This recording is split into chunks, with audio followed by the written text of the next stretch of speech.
मिट्टी कभी कुम्हार से शिकायत नहीं रख सकती।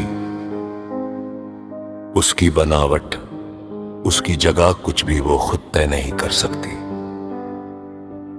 वो कितनी गीली होगी, कितनी सूखी होगी, कुछ भी उसके हाथ में नहीं।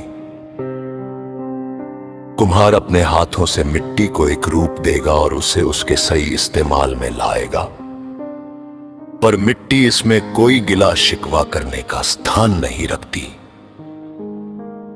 वो जैसा भी रूप ले, जैसी भी बने, उसे उस रूप को अपनाना ही पड़ता है।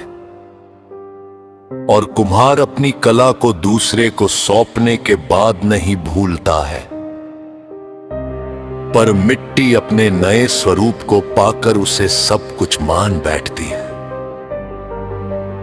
वह अपने उपयोग को कुम्हार की देन न मानकर खुद को बहुत सर्वसक्षम समझने लगती है, ये भूल कर कि वह कुछ नहीं थी। जब तक उन हाथों ने उसे छुआ ना था, छाना ना था, उपयोगी बनाया ना था।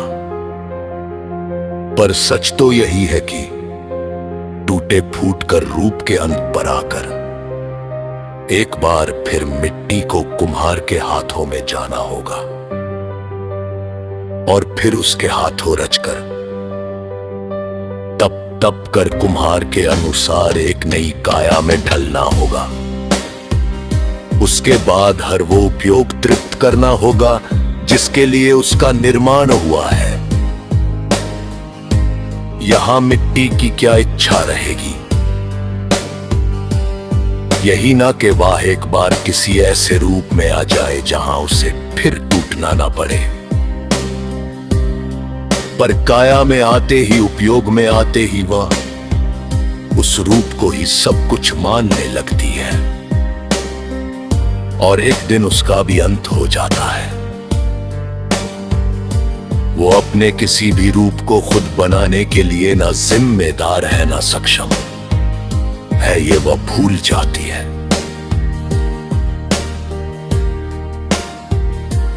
इसलिए जब जीवन मिट्टी सा हो तो कुम्हार को खुद को सौंप देना चाहिए, क्योंकि उस समय कुम्हार से ज्यादा कोई नहीं जानता कि मिट्टी का सही प्रयोग क्या होगा। बस इसी तरह अगर हम खुद को तुच्छ न समझकर उपयोगी और कीमती समझे ना कि असहाय, तो कुम्हार हमें कलाकार नजर आएगा जो कि हमें गढ़ने की ताकत रखता है। हमें उस कुम्हार रूप गुरु से, ईश्वर से इतना प्रेम करना है कि हम बिल्कुल वैसे ही ढल जाएं जैसे वो हमें ढालना चाहते हैं। जब आप खुद को उस बनाने वाले के हाथ सौंप देंगे तो बार बार उसकी कला में ढलने की राह देखेंगे, क्योंकि वह रोज हमें एक नया दिन देकर एक नए रूप में ढाल रहे हैं।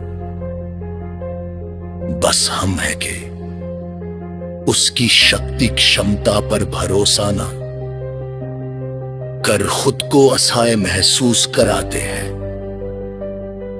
असली असहायता तो मिट्टी का यूं ही व्यर्थ होना और कुम्हार के हाथों तक न पहुंचना है। इससे ऊपर अगर कोई और बात या सार है जो अभी भी पीड़ा देता है, तो वो सार नहीं बस अहंकार है।